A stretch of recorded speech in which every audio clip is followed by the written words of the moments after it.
Oke, selamat ketemu lagi ya teman-teman di kuliah kita kali ini.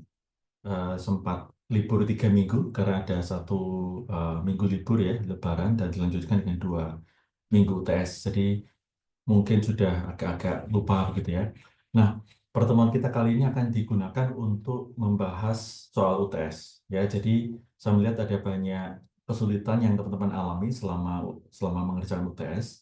Saya tidak berpikir akan begitu susah begitu ya, karena mungkin nanti ketika kita bahas ada perbedaan apa ya, proses analisis gitu ya. Nah, tidak berarti nanti yang saya sampaikan itu satu-satunya paling benar ya. Tidak, karena setiap data kita analisis, pasti ada pendekatan yang berbeda-beda. Tapi nanti saya berharap bisa belajar dari apa yang saya lakukan, supaya nanti bisa Anda gunakan untuk selanjutnya, gitu ya. Saya berpikir ketika kita membahas terkait modeling, nanti kalau setelah membahas UTS dan kita masih ada waktu, mungkin kita akan lanjutkan untuk membahas modeling yang pertama ya, yaitu classification. Entah apakah nanti cukup waktunya atau tidak, kita akan coba dulu, lihat dulu. Nah, akan ada tugas-tugas mingguan, gitu ya. Tugas-tugas mingguan yang nanti saya minta Anda untuk mengerjakan. Itu tujuannya supaya apa? Supaya Anda terbiasa, begitu ya. Terbiasa melakukan proses data analisis dengan berbagai macam data dan berbagai macam model, supaya nanti ketika Anda membuat data analisis, itu tidak perlu lagi berpikir, gitu ya. Teman-teman DSA yang skripsi, maka Anda akan mengerjakan apa yang akan kita kerjakan dalam tugas-tugas mingguan itu, betul ya. Sampai nanti ketika ada proyek UAS, di mana saya minta untuk mengerjakan tugas-tugas, maka sebetulnya proyek skripsi Anda yang data science ya, yang DSA, Anda akan mengerjakan proses yang sangat-sangat mirip sekali, gitu ya. Apalagi dengan adanya perubahan skripsi yang sekarang diminta oleh pimpinan bahwa jumlah maksimum halaman di buku skripsi itu 40 halaman. Kira-kira ya, sebetulnya bukan jumlah halamannya, tapi jumlah katanya. Jumlah katanya itu 12.000 kata yang kalau kita asumsikan kira-kira gitu ya dengan peraturan dari perpustakaan untuk template buku skripsi itu total sekitar 40 halaman. Tapi sekali lagi bukan halamannya yang jadi patokan ya, tapi jumlah katanya. Nah, karena itu maka tidak perlu semua untuk kita tuliskan nanti dalam skripsi Anda gitu ya, yang akan Anda alami. Tapi bagaimana itu bisa mengekspresikan hal-hal yang penting dalam skripsi Anda. Nah, proses skripsi nanti adalah apa yang akan kita lakukan, gitu ya. Nah, ini sebuah proses yang cukup penting yang kita lakukan malam hari ini, yaitu kita bagaimana mempersiapkan data dari awal sampai akhir, gitu ya. Saya melihat ada beberapa dari Anda yang mungkin terlalu ini ya, terlalu berhati-hati sehingga semuanya dicoba, sehingga butuh waktu yang cukup lama. Terlalu asumsinya juga mungkin nggak terlalu berani mengambil asumsi ya, tapi tidak berarti kemudian nanti asumsinya asal ambil ya. Nanti kita akan bahas bersama-sama. Artinya perlu kehati-hatian, perlu lihat data. Ini seperti itu ya. Baik, sekarang mari kita masuk ke pembahasan UTS. Di UTS inilah tugasnya yang ada di Lentera, gitu ya. Dan eh, utamanya tugasnya sebenarnya ada dua, betul ya. Jadi Anda diminta untuk menemukan 6 rute yang paling sering mengalami pembatalan. Ya, perhatikan ini ya. 6 rute yang paling sering mengalami pembatalan. Rute apa? Nah, nanti akan kita bahas. Kenapa? Karena setelah kita membaca ini kan istilahnya permintaan dari katakanlah manajer operasional mungkin gitu ya, meminta kepada Anda, ini tolong kami ada data sejarah proses transaksi gitu ya, customer memesan mobil, lalu kemudian mereka berpindah dari satu tempat ke tempat lain, dan ada beberapa customer yang melakukan pembatalan. Nah, kita ingin tahu sebetulnya yang banyak masalah itu rute-rute yang mana sih yang mengalami pembatalan. Ya, itu yang disampaikan oleh manajer pemasaran ke Anda, manajer operasional ke Anda. Tapi yang kedua juga siapa user-user yang paling sering melakukan pembatalan, gitu ya. Nah, tapi ketika si manajer operasional itu menanyakan ini, Anda belum melihat datanya. Oke, karena itu kita coba buka lagi begitu ya. Ini adalah proses data analisis gitu ya. Ada banyak alternatif ya sebetulnya ya, ada banyak alternatif. Saya paling suka punyaannya yang IBM gitu ya, punya yang IBM ini. Tapi memang pembahasan jadi agak panjang gitu karena di sini ada deployment, ada feedback dan segala macam gitu ya. Nah, saya akan menggunakan apa yang digunakan oleh Kementerian Tenaga Kerja gitu ya. Karena di sini fungsi dasarnya jadi lebih jelas daripada tadi diagram sirkular yang diberikan oleh IBM gitu ya. pada dasarnya ketika Anda tadi menerima soal ini, gitu ya, pertanyaan atau permintaan ini dari manajer pemasaran, manajer operasional, maka Anda sebetulnya baru pada tahapan yang di nomor satu ya, business understanding. Jadi objektif bisnisnya apa, tujuan teknisnya apa, rencana proyeknya apa. Jadi di sini sebetulnya Anda bertanya kepada manajer operasional, Anda ini apa sih yang dibutuhkan? Mengapa kok Anda meminta 6 orang? Kenapa kok hanya 6 orang saja? Yang dimaksud dengan rute itu apa? Karena pertanyaan itu sendiri kadang-kadang buat si penanya itu sudah jelas, misalnya definisi rute, definisi cancel itu apa, begitu ya. Tapi buat kita yang di orang luar, definisi rute sendiri itu berbeda, gitu ya. Coba sekarang saya ingin tanya, ketika Anda melihat tabel ini kan tabel yang digunakan UTS ya, yang diberikan oleh manajer operasional lah, katakanlah kepada Anda untuk dianalisis ya, untuk digunakan. Kira-kira yang dimaksud dengan rute itu yang mana, gitu ya? From city to city, atau from area to area, ataukah yang mana gitu ya, atau from latitude longitude gitu ya, juga ke to latitude dan to longitude, yang mana yang dianggap sebagai rute gitu ya. Jadi itu yang kurang jelas. Lalu kemudian apa namanya, dianggap sebagai eh, terlambat. Yang terlambat itu dianggap seperti apa begitu ya. Nah, apakah kemudian mengandalkan hanya car cancellation ini gitu ya? Apakah itu definisi yang dianggap oleh manajer operasional, atau mungkin ada hal yang lain gitu ya, dari kolom-kolom ini yang menyebabkan oh itu yang dianggap sebagai car cancellation, betul ya? Bukan isi kolom ini. Nah, karena itu maka proses yang pertama yaitu kita proses menanyakan gitu ya, apa sebetulnya yang Anda harapkan, itu sangat penting. Di sini berarti Anda perlu membuat asumsi. Harapan saya adalah ketika Anda pertama kali gitu ya, pertama kali dalam membuat ini, berarti Anda perlu menuliskan asumsi Anda. Apa sih yang sebetulnya kita kita definisikan rute, apa sih yang dianggap sebagai cancellation gitu ya. Dan kemudian setelah itu mengumpulkan data. Nah, di sini masalah utamanya ya, teman-teman ya. Ketika kita mengumpulkan data, tidak berarti kita hanya terima pasrah data yang diberikan oleh manajer operasional. Kadang-kadang kita perlu meminta data dari departemen yang lain, divisi yang lain. Kadang kita perlu meminta data dari perusahaan eksternal, gitu ya. Kadang kita perlu minta data dari pemerintah atau badan lembaga yang ditunjuk pemerintah, gitu ya, yang terkait dengan proses antar jemput ini ya, antar jemput ini. Jadi kadang-kadang data-data itu tidak kita miliki. Nah, karena itu maka Anda perlu mengumpulkan data. Cuma masalahnya, ini yang nanti akan jadi catatan utama yang jadi dasar dari seluruh pembicaraan kita sore hari ini. Ya, ini catatan utama yang jadi dasar dari pembicaraan kita sore hari ini.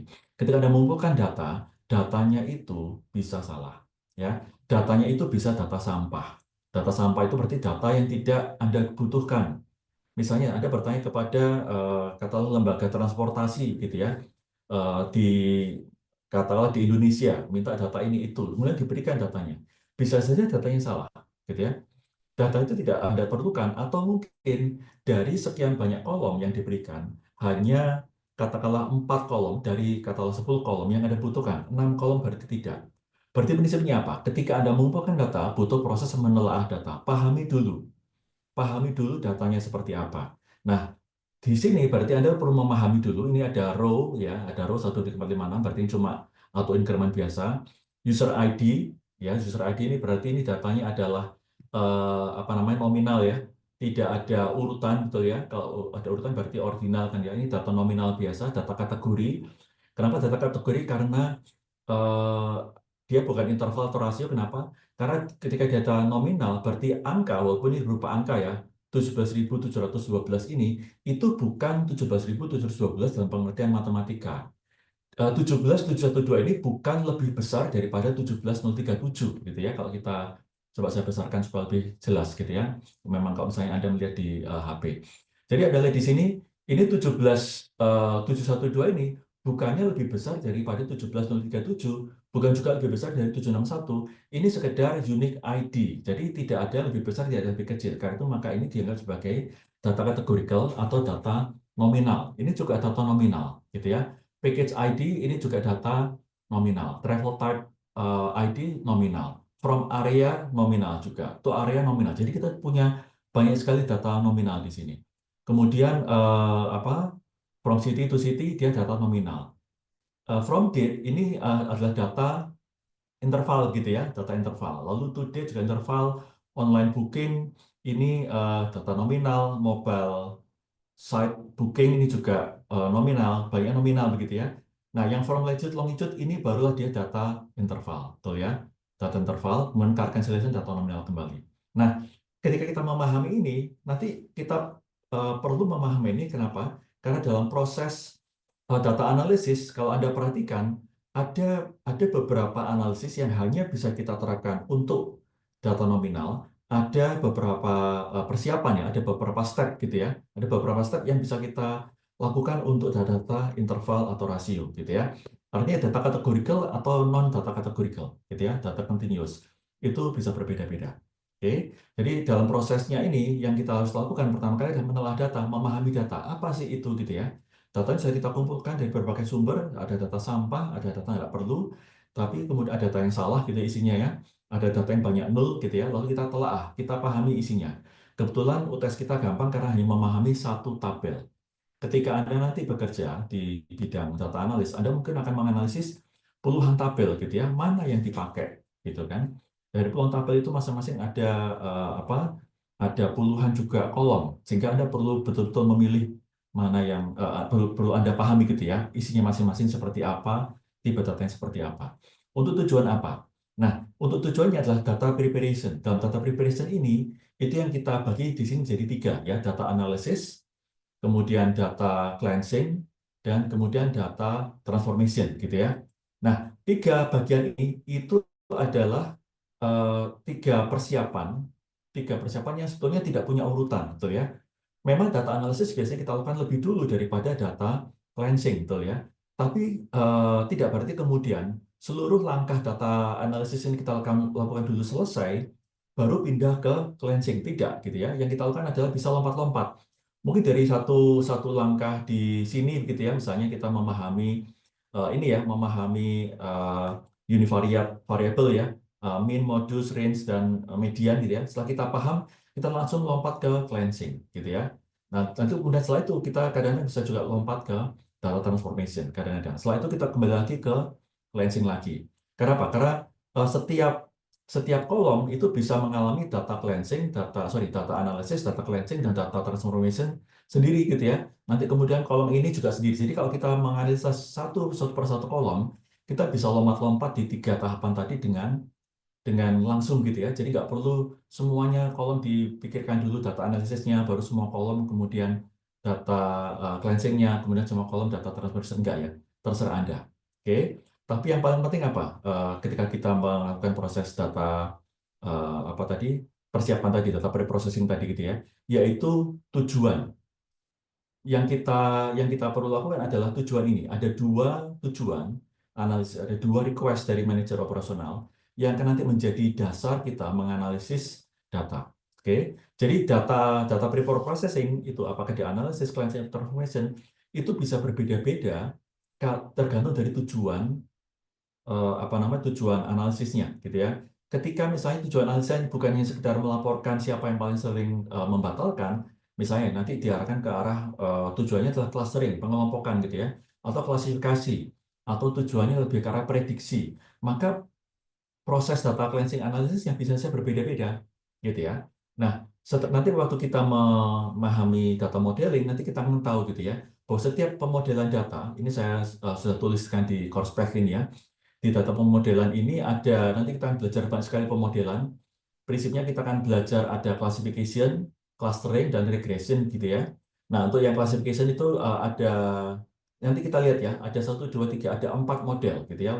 Logistic regression, KNN, naive Bayes, decision tree. Lalu clustering ada K-means dan DB-scan. Lalu prediction ada linear regression dan ada time series. Lalu kemudian saya berharap semoga cukup ya, nanti kita tambahkan association rule, yaitu mining gitu ya, market basket analysis. Oke. Nah, setiap model ini itu punya ciri khas masing-masing yang berbeda, yang membutuhkan data pre-processing berbeda-beda, gitu ya. Artinya kita nggak mungkin kemudian satu kali tabel ini diberesin, gitu ya. Setelah itu siap dipakai oleh setiap jenis model yang ada, itu nggak mungkin, gitu ya. Jadi contoh aja, yang di sini tadi ini belum perlu modeling tertentu ya. Ini sekedar analisis sederhana, gitu ya, sekedar analisis sederhana. Belum sampai membutuhkan model matematika yang lebih rumit ya, seperti logistic regression, KNN, ataukah DB-scan, ataukah market based analysis. Enggak ya, enggak perlu ya. Itu nanti cuma bikin apa namanya grouping biasa, tampilkan dalam bentuk chart, selesai gitu ya. Nah, ini saja pun membutuhkan data preprocessing yang berbeda dengan yang kita bahas di sini, gitu ya. Jadi karena itu maka teman-teman ketika kita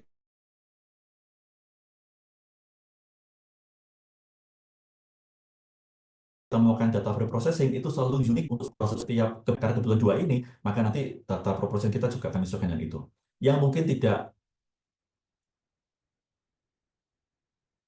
ya, yang mungkin tidak apa namanya tidak sama ya preprocessing dengan pemodelan yang lain. Oke, dan sekarang mari kita lihat. Tujuannya adalah untuk mencari gitu ya, untuk mencari dua apa namanya dua hal ya, 6 rute yang paling sering mengalami keterlambatan dan 12 user yang paling sering meminta meminta pembatalan gitu ya, meminta pembatalan. Oke, sekarang mari kita lihat dari kolom-kolom ini. Langkah pertama yang pasti harus kita lakukan adalah, ini saya sambil tulis di sini ya supaya nanti Anda bisa tahu ya. Di sini yang kita butuhkan adalah pertama, cari apakah semua baris atau kolom perlu dimasukkan dalam analisis, gitu ya. Cari, mari kita lihat sesuai dengan tujuan, gitu ya. Sesuai dengan kebutuhan atau tujuan analisis. Nah, sekarang dengan dua analisis tadi, apa yang mau kita lakukan, gitu ya? Nah, tadi kan diminta untuk 12 user atau 6 rute yang paling banyak mengalami pembatalan. Nah, mari kita di sini. Ini paling utama kalau buat saya melihat paling utama adalah travel type ID, gitu ya.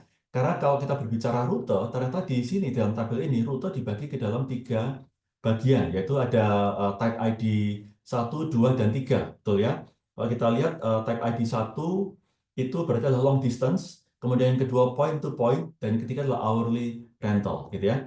Kalau kita lihat yang apa namanya dari data yang ada, yang ketika type ID 3 itu ternyata dia seringkali punya situasi data yang berbeda dengan kalau dia type ID-nya 2. Gitu ya, ini type ID 2 itu berbeda. Kenapa? Yang travel type ID 3 itu ternyata punya package ID, jadi package ID-nya nggak nol biasanya kalau kalau ternyata dia adalah 3, gitu ya. Dan kemudian from area to area-nya itu seringkali nggak lengkap, gitu ya. From area to area nggak lengkap. Nah, dari sini sebenarnya kita bisa melihat bahwa eh, travel type ID 3 dan 2 itu berbeda, gitu ya. Kalau kita berbicara rute, betul ya, kalau kita bicara rute, yang dari pemikiran saya paling gampang sebetulnya adalah from area to area, gitu ya. Jadi from area ID to area ID, inilah kita anggap sebagai rute, gitu ya. Kenapa? Karena kalau kita menggunakan from latitude dan longitude, itu sebetulnya tidak terlalu signifikan, gitu ya. Kenapa? Karena from latitude dan from longitude ini sebetulnya adalah latitude dan longitude dari ini, betul ya. Nah, memang latitude longitude-nya kemungkinan besar akan bisa saja gitu ya, berbeda. Artinya begini, karena areanya cukup besar, ya, areanya cukup besar ya. Karena areanya cukup besar, maka latitude longitude itu menjadi lebih detail. Artinya dua area yang sama, mungkin saja from latitude-nya itu berbeda gitu ya. Anggap aja dua latitude ini adalah dari area yang sama. Karena katakanlah anggap saja Jawa Timur gitu ya. Jawa atau Surabaya. Surabaya itu kalau kita latitude longitude-nya itu bisa bisa berbeda gitu ya, berbeda sedikit gitu ya, tapi berbeda tetap. Sehingga kemudian kalau kita mengacu di sini, maka rutenya menjadi terlalu detail, terlalu kecil, yang kemudian katakanlah kalau kita eh, berangkat dari Petra, misalnya dari gedung timur gitu ya, gedung P, gedung Q, lalu berangkat dari gedung barat, gedung T, itu sudah dianggap dua rute berbeda. Karena apa? Karena latitude longitude-nya adalah berbeda. Nah, itu terlalu detail, terlalu apa ya? Perbedaan yang nggak terlalu signifikan. Maka rute dianggap sebagai adalah from area to area ID. Ya, ini harusnya kita tentukan dulu di awal. Untuk memperjelas pertanyaan, untuk memperjelas pernyataan rute, maka berarti apa? Rute yang mana yang kita asumsikan gitu ya. Bukan from city to city ID. Kenapa? Karena alasannya gampang. Ini kosong, banyak nolnya gitu ya. Dan di sini biasanya terisi hanya kalau travel type ID-nya adalah satu gitu ya. Jadi kalau travel type ID-nya 3, maka package ID terisi gitu ya. Lalu, tapi kalau yang satu, maka berarti apa namanya from city to city-nya yang terisi, betul ya. Jadi from city to city-nya yang terisi. Kenapa? Karena type ID 1 tadi kita lihat tab ID 1 itu adalah long distance. Ya, jadi dianggap dari kota ke kota. Kalau point to point itu ya dari misalnya kalau kita naik Grab atau Gokar gitu ya, dari satu lokasi ke lokasi lain gitu kan, yang nggak perlu sampai ke kota gitu ya. Kalau Aurora rental ini berarti justru nggak punya rute karena sifatnya kan dipinjam jam-jaman gitu ya. Tadi kan package ID ini ya. Jadi kalau apa travel type ID-nya terisi 3, maka berarti ini akan terisi. Jadi kalau kita lihat sini, oh berarti ya dipakai 4 jam, 40 kilometer gitu ya. Lalu 8 jam dan masih 80 kilometer. Jadi di sini tidak ada rute, karena begitu di mobilnya dipakai oleh customer, udah dia bisa kemana-mana. Kita nggak perlu pusing pusing rutenya. Juga long distance, kita lihat terlalu berbeda dengan travel type ID 1 tadi ya. Itu terlalu berbeda dengan yang lainnya gitu ya. Mana di satu? Ah, ini satu ya. Terlalu berbeda dengan yang lainnya. Nah, karena itu maka di dalam proses ini yang kita anggap sebagai rute hanya berangkat dari apa namanya from area ID dan to area ID. Inilah keberangkatan dan kedatangan apa eh, nyampainya untuk yang rute gitu ya. Dan kita kita mau analisis hanya yang dua. Kenapa kok cuma dua? Apakah kita boleh apa namanya? Apakah kita boleh menghapus sebagian baris atau ke sebagian kolom? Jawabannya adalah justru kalau itu dibutuhkan harus dilakukan, gitu ya. Jangan ragu-ragu untuk menghapus baris dan kolom, asalkan kita punya alasan yang sangat jelas, gitu ya. Alasan yang jelas nanti kalau kita lakukan belakangan adalah, kalau kita sudah masuk ke model, adalah itu membuat errornya semakin tinggi. Jadi kalau Anda melibatkan seluruh kolom, ternyata errornya tinggi, maka itu berarti clue buat kita untuk menghapus beberapa kolom yang ada. Oke, kita kurangi kolomnya, tidak perlu semuanya, gitu ya. Karena prinsipnya apa? Semakin sedikit kolom itu justru nanti proses perhitungannya jauh lebih cepat. Nah, jadi di sini cari apakah semua baris atau kolom perlu dimasukkan dalam analisis. Harus sesuai dengan kebutuhan tulisan. Kalau tidak perlu. Jadi di sini kebutuhannya, kesimpulannya apa? Gitu ya. Hanya travel type ID sama dengan 3, betul ya? Hanya type ID sama dengan 3. Itu yang diproses gitu ya. Dan kemudian mari kita lihat. Ini kita kasih banyak kolom ya. Hanya kolom type ID sama dengan 3. Kemudian yang berikutnya apa? Kalau kita ubah misalnya yang type ID sama dengan 3, kita hilangkan, maka berarti ada beberapa kolom, ya kalau ini kan berarti ada baris-baris yang kita hilangkan ya.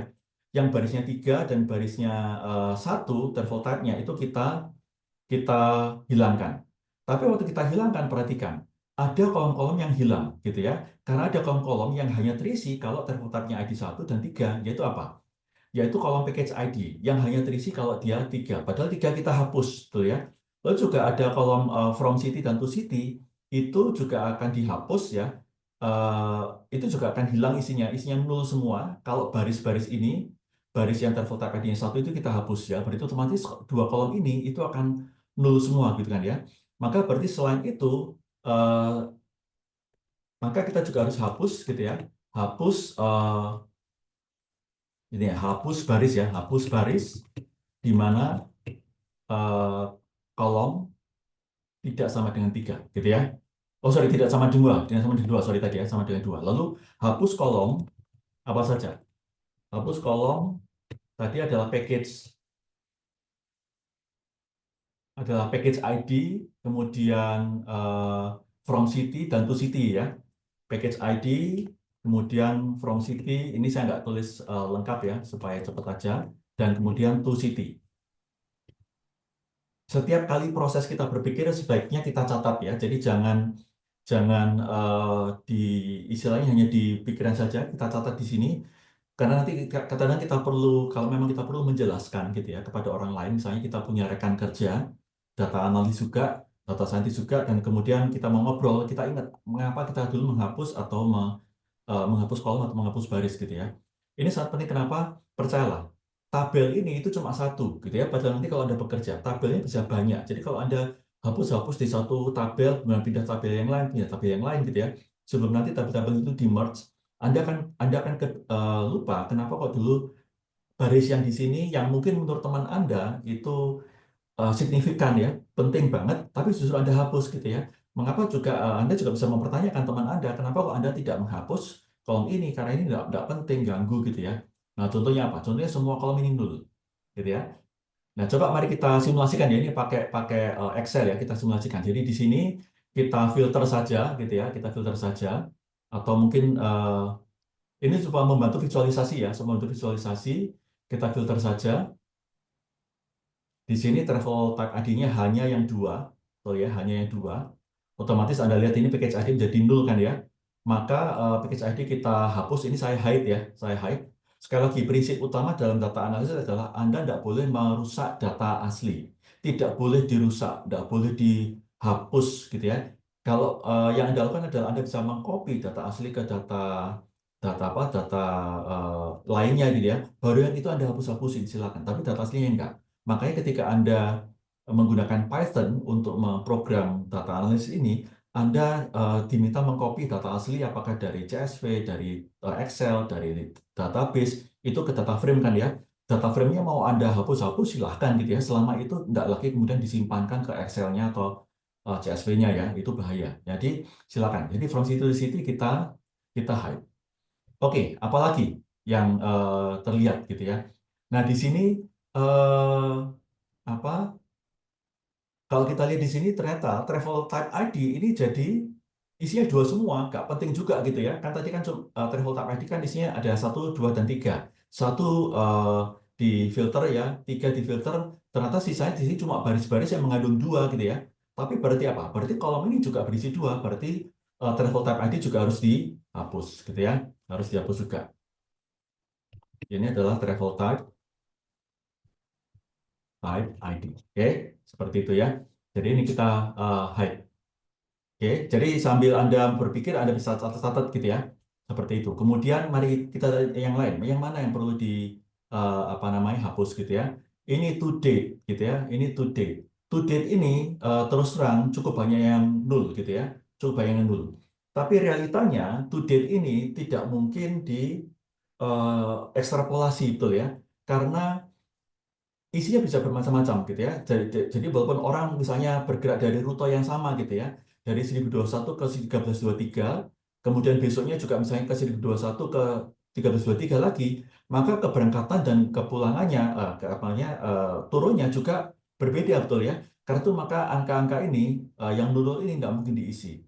Kalau nggak mungkin diisi, maka dia jadi tidak signifikan untuk kita pakai gitu ya. Karena juga untuk kebutuhan analisis kita tadi yang mencari 6 rute dan 12 user, realitanya itu tidak dibutuhkan. Tuh ya. Sekali lagi, kalau nggak dibutuhkan, maka silakan Anda hilangkan. Oke, silakan Anda hilangkan. Oke, dalam kasus ini karena tidak ditanya pada hari kapan saja, pada jam berapa saja, nah itu silakan Anda hapus gitu ya. Anda hapus. Online booking mobile set juga boleh dihapus karena kita lagi nggak pusing dengan hal itu gitu ya. Kita bisa hapus semuanya gitu ya. Booking created, formulir lowongan itu ini juga kita bisa hapus gitu ya. Atau mungkin kami gini aja, ini tidak saya hapus supaya nanti apa namanya ada banyak alternatif ya. Tapi sebetulnya ini bisa Anda hapus semua, oke? Karena tidak dipikir, tidak dibutuhkan. Jadi jangan terburu-buru kalau melihat, oke, di dalam data cleansing ini ada oh sorry, di dalam data cleansing itu ada imputation ya. Kita perlu membuat nilai gitu ya. Kita perlu interpolasi mau apa namanya yang single value ataukah multi value gitu ya. Pakai model ataukah biasa itu langsung kita lakukan. Kemudian kita pusing dengan begitu banyak. Padahal realitanya adalah seperti Anda lihat, kita bahkan tidak perlu melakukan proses imputasi apapun karena itu adalah kolom-kolom yang nggak penting gitu ya. Sekali lagi untuk tujuan analisis kita.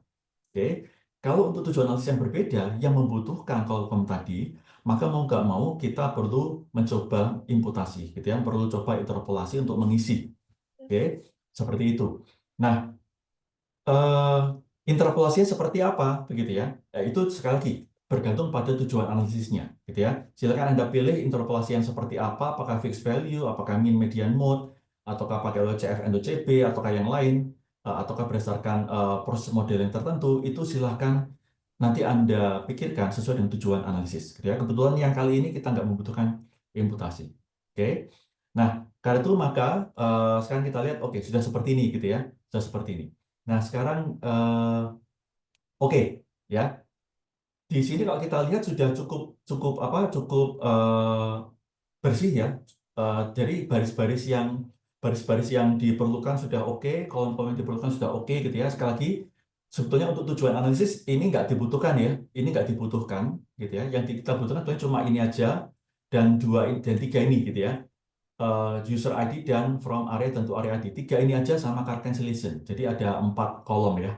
1, 2, 3, dan 4. Ini yang sebenarnya kita butuhkan. Yang lainnya ini sebenarnya bisa kita hide kalau dibutuhkan gitu ya. Tapi di sini saya biarkan aja gitu ya. Saya biarkan aja karena nanti supaya maksudnya lebih bervariasi ketika saya menjelaskan data cleansing gitu ya. Oke. Nah, sekarang mari kita masuk ke 9 gitu ya. Kita bikin baru. Kemudian kita tadi apa namanya? Cancellation gitu ya. Cancellation seperti itu. Nah, karena datanya CSV ya, maka kita masukkan CSV dulu. Ini kita pilih ya. Kita pilih ini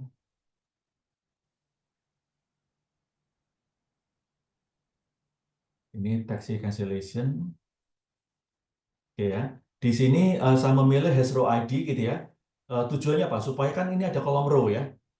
Anda lihat ini ada kolom row gitu ya. Maka kolom row ini saya minta agar dipakai oleh NAM ya. Kalau enggak, NAM akan membuat row ID sendiri gitu ya. Akan membuat row ID baru. Padahal kita sudah punya. Maka kita has row ID supaya nanti dipakai ya. Jadi row ID-nya menggunakan row ID yang ada di data asli. Oke, seperti itu. Oke, kita oke aja. Nah, sudah selesai ya.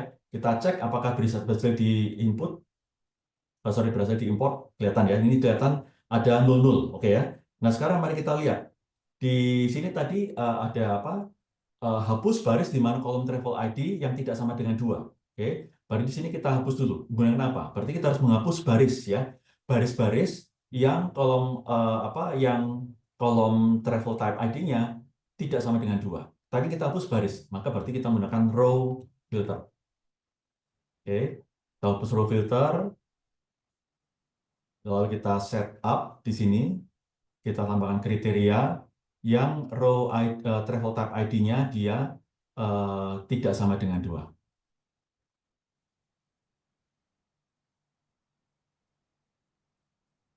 Oh sorry, yang sama dengan 2 berarti ini ya.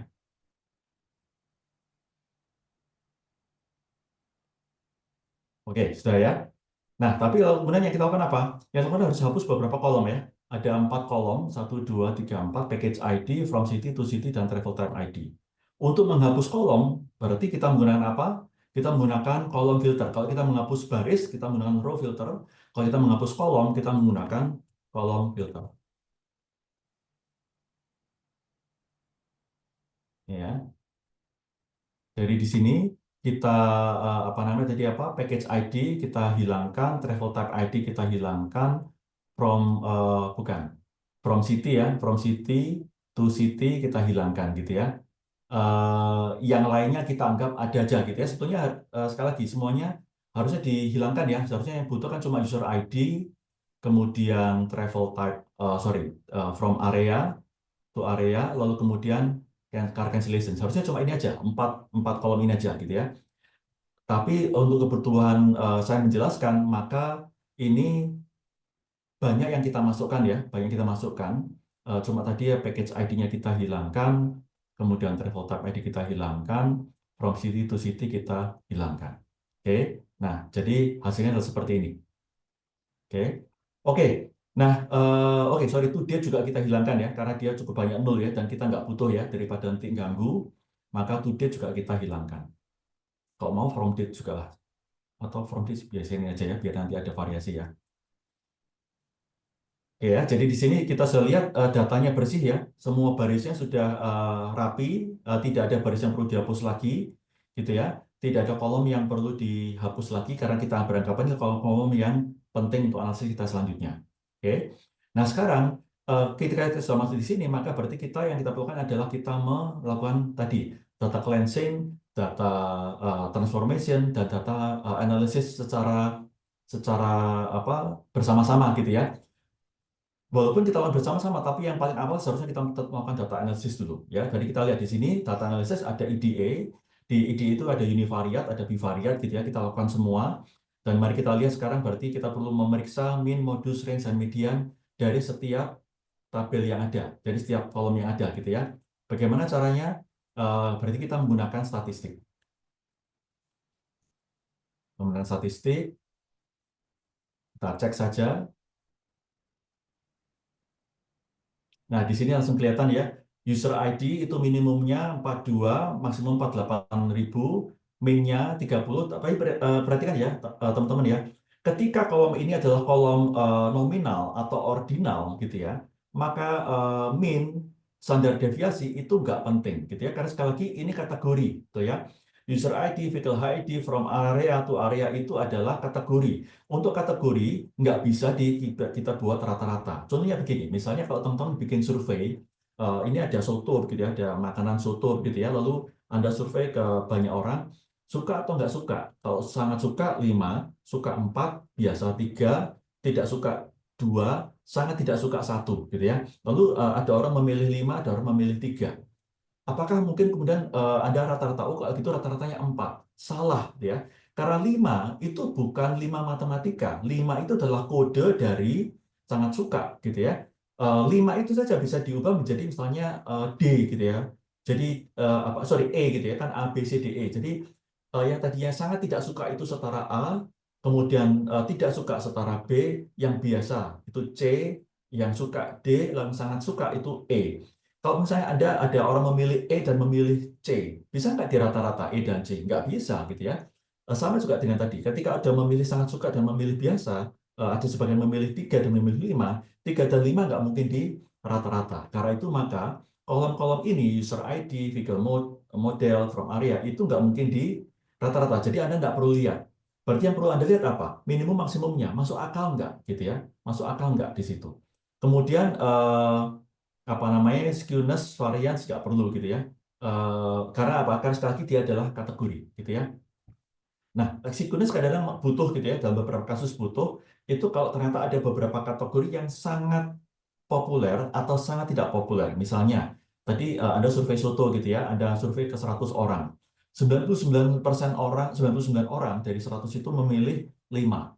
Satu orang memilih 1 gitu ya. Maka berarti dia apa namanya, dia sangat tidak imbang gitu ya. Atau misalnya sebagian besar itu ternyata dia memilih 4 dan 5 gitu ya. Tapi ada saja yang memilih 1 dan 2, 1 dan 2 gitu ya. Sehingga kemudian Anda melihat dia tidak terlalu normal. Tapi nggak apa-apa gitu ya.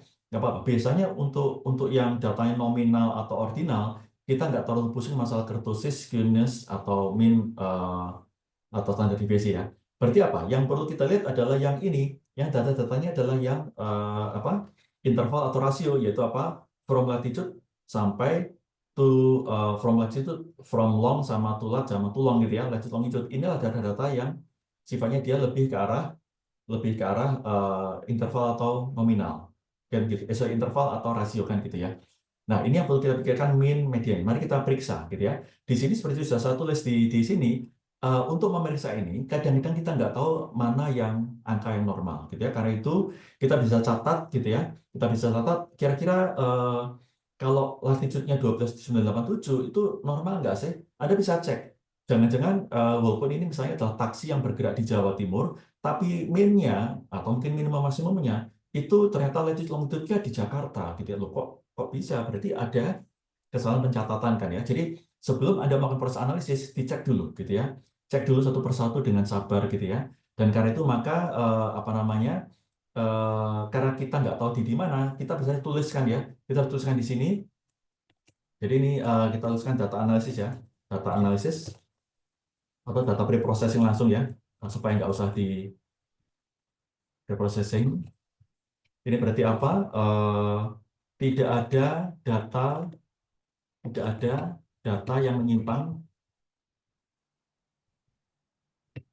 bila dilihat dari min, max, kemudian min, standar deviasi, kemudian skewness, gitu ya, dan segala macam ya. Ini Anda catat, gitu ya. Walaupun mungkin ini tidak Anda laporkan ke manajer operasional tadi. Ingat ya, manajer operasional itu cuma butuh 6 rute paling banyak pembatalan sama 12 user yang paling banyak pembatalan. Hanya itu. mereka nggak butuh kolom ini minnya berapa, kolom ini standar deviasinya berapa, nggak butuh ya. Tapi buat kita seorang data analis itu penting ya. Jadi ini catatan, semua ini adalah catatan pribadi kita, gitu ya. Catatan pribadi kita, yang perlu kita catat gitu ya. Oke, kemudian tapi skew juga perlu kita lihat ya. Skew di sini ada yang di atas 3, jadi di atas 2 ya, yaitu car cancellation, kemudian ada mobile site booking, itu ya, 2 itu ya. Nah, bisa kita aja catatan gitu ya, kita bikin catatan gitu ya. Ini dia positif semua ya, positif semua. Oke, berarti ada apa namanya positif positif skew ya, atau right skew pada kolom tadi apa? Pada kolom car cancellation dan mobile site booking gitu ya. Car cancellation dan mobile booking gitu ya. Oke ya. Nah, seperti itu. Kita catat. Kenapa? Karena siapa tahu nanti berpengaruh gitu ya. Mungkin dalam dalam dalam kebutuhan kita di mana kita apa namanya di dalam kita mengidentifikasi 2 ini itu sebenarnya kita nggak butuh ya. Nggak terlalu sensitif, nggak terlalu peduli sama skew gitu ya. Karena kita cuma sekedar grouping nanti pada dasarnya kita cuma akan grouping aja di akhir. Di grup apa namanya berdasarkan rute atau di grup berdasarkan user. That's it gitu ya. Mau distribusinya skew apa enggak urusan, tapi tetap kita lakukan ya, karena pada dasarnya yang kita lakukan sekarang adalah proses processing yang berlaku umum gitu ya, jadi kita catat aja. Karena siapa tahu nanti dalam proses waktu modeling classification, clustering, prediction, ataukah yang association analysis itu dibutuhkan gitu ya. Memang ada yang nanti dibutuhkan, nanti kita kita latihan kan ya, latihan kan bahwa ada yang distribusi tidak normal itu malah memperbesar error. Nanti kita akan lihat sama-sama. Nggak tahu apakah bisa malam ini atau mungkin minggu depan ya. Tapi ada di klasifikasi nanti ada yang datanya harus normal, gitu ya. Nanti akan terlihat kok. Oke, jadi ini penting ya. Ini penting walaupun walaupun apa namanya dalam analisis kita sebenarnya belum dibutuhkan ya. Oke, kita lanjutkan lagi. Lalu skewness oke, lalu kurtosis juga oke ya. Kurtosis ini sebenarnya catatan aja ya. Anda mau nggak lihat nggak apa-apa sebetulnya, karena yang penting sebetulnya adalah yang skew ini, skewness ini. Oke, lalu kemudian mari kita analisis berikutnya correlation dan outlier detection. Kenapa dua bagian ini penting, gitu ya? Dua bagian ini sangat penting. Kenapa? Karena ini bisa menghapus kolom atau baris-baris lainnya. Oke, bisa menghapus kolom baris-baris lainnya. Kalau menghapus kolom itu yang mana? Yang correlation ya. Jadi kalau correlation ini catatan ya, catatan ya. Correlation itu bisa digunakan untuk menghapus kolom-kolom kolom-kolom yang tidak perlu, gitu ya. Kenapa? Mengapa gitu ya? Karena dua kolom yang highly correlated harus dipilih salah satu. Ya, highly correlated itu berarti apa? Highly correlated berarti kalau satu kolom itu nilainya tinggi sekali, kalau satu kolom nilainya meninggi, maka kolom yang lain juga nilainya meninggi. Kan sama-sama meninggi, ya pilih salah satu gitu ya. Apalagi kalau korelasinya sampai 1, berarti jelas pilih salah satu, jangan dua-duanya, gitu kan ya. Karena itu nanti bisa menambahkan bias di dalam proses modeling kita, bisa membuat proses perhitungan jadi lebih lama, karena dua kolom itu sebetulnya seia sekata. Sama juga kalau highly correlated tapi minus 1 atau minus apa namanya minus 0,8 gitu ya. Jadi misalnya kolom A dan kolom B gitu ya, dan kolom B gitu ya. Kolom 1 dan kolom 2 misalnya, itu dia korelasinya adalah minus 0,87 misalnya seperti itu ya. Ini kan berarti highly negative correlated ya. Nah, karena itu maka tetap walaupun dia negatif correlated tapi dia highly correlated. Karena itu maka K1 dan K2 harus dipilih salah satu gitu ya. Jadi nanti di dalam proses analisis langkah pertama kita masukkan K1 dulu, lalu setelah itu kita coba K2 ya, K1-nya diganti dengan K2 gitu ya. Dan nanti dilihat mana yang lebih bagus, mana yang errornya lebih kecil gitu ya. Tapi tetap dia harus dipilih salah satu gitu ya. Jadi kita perlu kreasi menghapus kolom. Maka berarti apa? Berarti catatan juga apa namanya outlier itu untuk menghapus apa? Baris ya, untuk menghapus baris. Karena baris-baris yang ada outliernya itu berarti baris-baris yang isinya ada yang menyimpang. Karena definisi outlier itu apa? Kalau kita lihat di sini, outlier are data points that are significantly different from the rest of the data. Jadi significantly different, beda dewek gitu ya dari data dari baris-baris yang lain gitu ya. Nah ini kadang-kadang kalau seperti ini, sekali lagi ada beberapa model yang juga dia sensitif. Kalau terlalu banyak outlier itu dia kacau, errornya gede banget ya. Jadi ada model-model yang kalau dua kolom yang correlated itu dipakai itu mengacaukan dia. Ada model-model yang ketika outlier datanya ada outliernya itu mengacaukan dia, gitu ya. Jadi ini perlu kita lihat. Oke ya. Sekarang bagaimana kita mengecek outlier sama correlation di KNIME? Gampang ya. Kalau kita mengecek apa namanya outlier berarti apa? Pakai numeric outlier, betul ya. Numeric outlier di sini. Kita apa namanya? Oh sorry, bukan yang di statistik ya. Statistik yang tadi untuk melihat apa namanya univariate analysis ya di data analisis gitu ya. Kita lihat dulu, oke, kita biarkan aja semua kolom diproses ya, lalu kita jalankan. Kita langsung masuk ke summary gitu ya. Kita nggak butuh ini terlalu terlalu detail. Kita masuk summary. User ID ada 215 outlier. Oh, nggak apa-apa ya, ini karena data nominal ya, data nominal gitu ya. Sekarang mari kita lihat di sini ada apa namanya. Nah, sorry, ini kok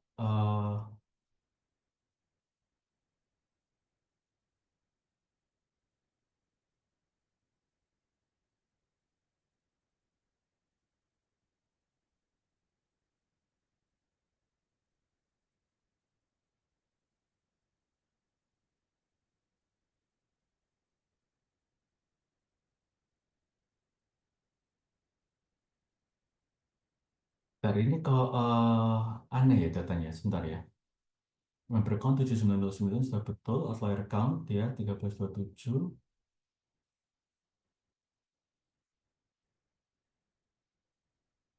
Coba kita bandingkan ntar ya. Yang from latitude ini kok 821 outlier, sangat banyak sekali ya.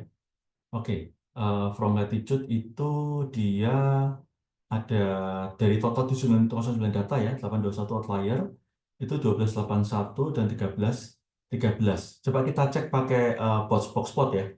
Kita cek pakai box plot. Kita arahkan ke sini. Lalu tadi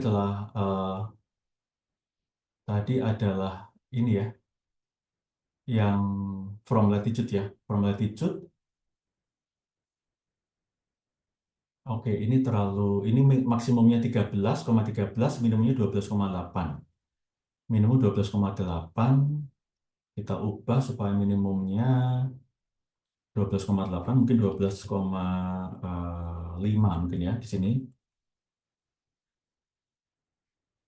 12,5. Lalu tadi ini maksimumnya adalah 13, ya berarti ini 13,2 coba, atau 13,5. Oke ya, jadi ini ya, jadi 13,13 lalu minimumnya 12,81. Oke. Di sini kalau kita lihat tadi yang from latitude ya 13,13 betul ya. Oke, berarti betul ya. Jadi di sini ada 821 baris yang dianggap outlier. Berarti penyimpangan gitu ya. Lalu juga ada 47, ada 646 yang outlier. Nah, di sini hati-hati, tidak berarti kalau ini dianggap sebagai outlier, maka pasti di outlier gitu ya.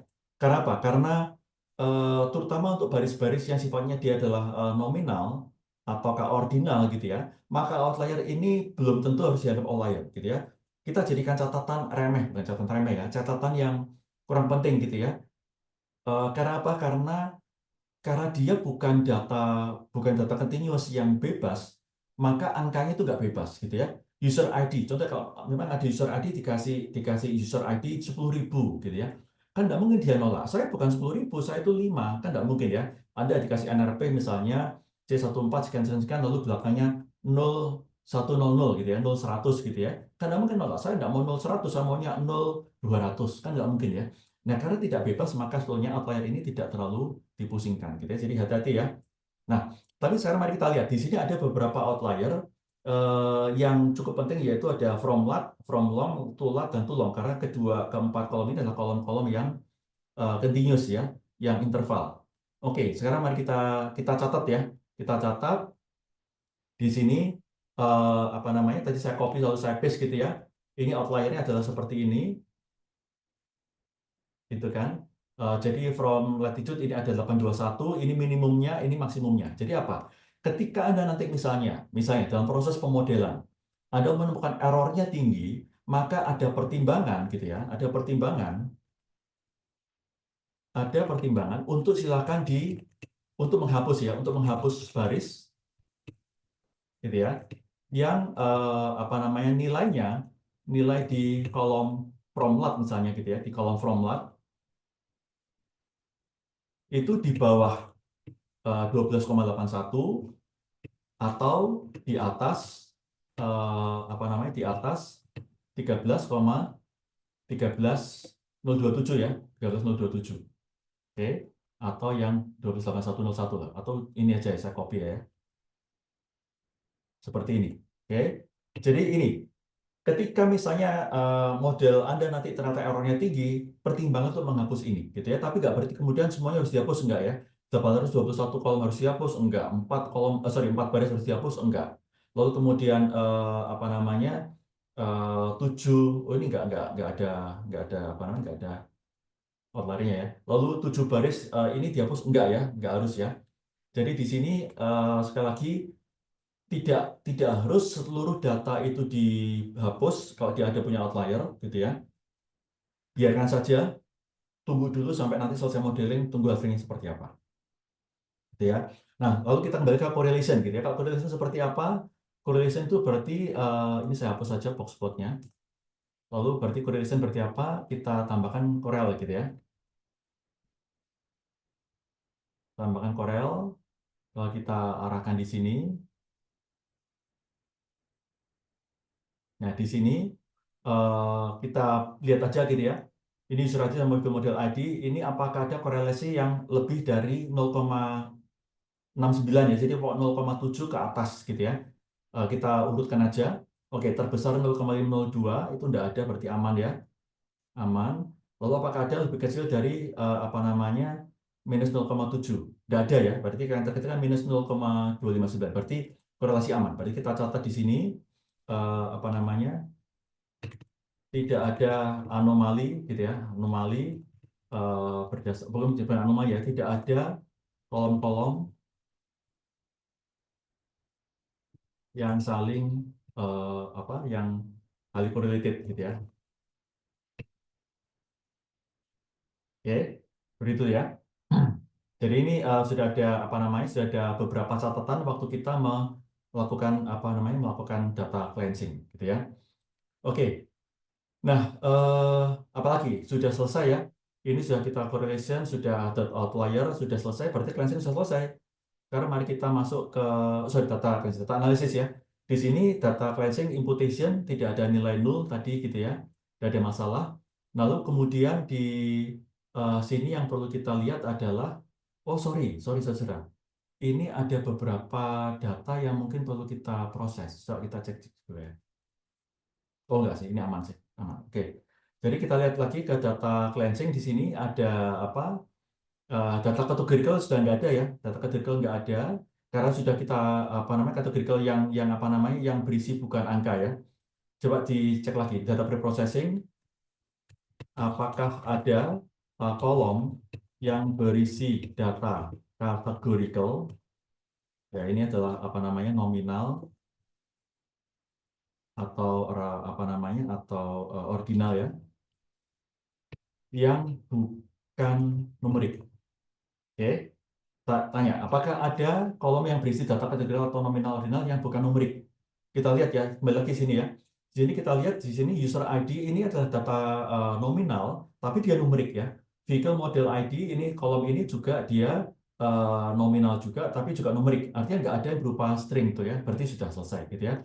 Kalau selesai, berarti ini aman. Kalau sampai ada gitu ya, nanti waktu kita sudah masuk ke contoh yang classification ya, kan saya tadi sempat ngobrol di awal bahwa setelah kita membahas soal UTS ini, kalau masih ada waktu, kita akan membahas topik modeling gitu ya, menggunakan classification gitu ya. Nah, salah satu contohnya adalah ada banyak sekali kolom-kolom itu ya, kolom-kolom kategorikal ya, tapi bukan numerical, gitu ya. Dia berupa string biasa. Jadi kayak jenis kelamin itu pakai male, female ya, betul tulisan male, female gitu ya. Itu berarti bukan numerical. Itu harus diproses di sini, gitu ya.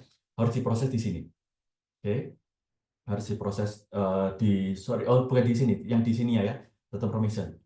Yang di ini transform categorical data to numerical data, gitu ya, yang di sini. Oke, berarti otomatis data cleansing sudah selesai, data transformation. Yang saya minta data transformation di soalnya apa? Di sini yang saya minta adalah ini, apakah ada yang bisa dikonversikan menggunakan one to many, gitu ya? Apakah ada yang bisa dikonversikan menggunakan one to many? Apa sih one to many itu? Saya sudah sempat jelaskan waktu itu. One to many itu kalau kita buka contohnya waktu di NAM waktu itu ya, kalau nggak salah di sini. Hero and manipulation. Nah, ini ya one coding ya. Transform categories into integer ya, kategori into numerical. Kita ada dua alternatif, kategori itu number sama one to many gitu ya. Kapan kita melakukan ini? Jadi kalau kita lihat contohnya, di sini. Ini ada jenis kelamin, ada male, female, lalu ada jobnya, ada data analis, programmer, sama IT support gitu ya. Jadi ada kolom yang isinya cuma dua opsi, male, female. Ada satu kolom yang isinya tiga opsi, data analis, programmer, dan IT support ya. Yang lainnya kan mengulang-ulang yang di atas. Ada beberapa programmer, ada beberapa data analis ya. Tapi opsinya cuma tiga ya. Nah sekarang mari kita lihat. Di sini ada dua cara gitu ya. Cara pertama itu akan mengubah kalau kita bandingkan ya, ini saya refresh sedikit yang kita bahas yang waktu itu ya.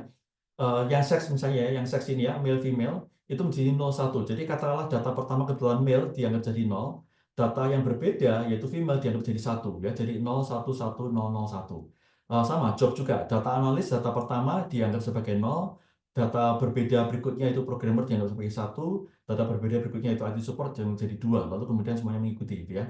Seperti itu. Jadi kalau ini data analis yang pertama data analis 0, yang kedua kebetulan misalnya ini data analis juga, maka ini juga menjadi 0 juga gitu ya. Nah, eh, apa kita mengubah data kategorikal menjadi numerik itu karena begini ya, alasan utamanya begini. Karena sekali lagi banyak model itu nggak bisa mengolah string gitu ya. String itu sesuatu yang cukup susah dipahami. Kenapa? Karena string ini terkait dengan bahasa ya. Male female itu ya bahasa Inggrisnya lah cowok cewek gitu kan ya. Tapi kalau misalnya Anda disuruh kasih male female dalam karakter Rusia gitu ya, yang karakter apa istilahnya salah apa, kriptik atau apa, Sirilik ya, karakter Sirilik itu suruh membaca, apalagi bahasa Rusia, Anda tidak kenal bahasa Rusia dalam karakter yang berbeda, Anda tidak paham itu apakah male atau female, karena itu maka sama mesin learning atau AI yang memahami bagaimana cara otak berpikir itu juga sama nggak bisa membedakan string gitu ya. Karena itu maka sangat penting kalau string ini juga menjadi sebuah numerik gitu ya.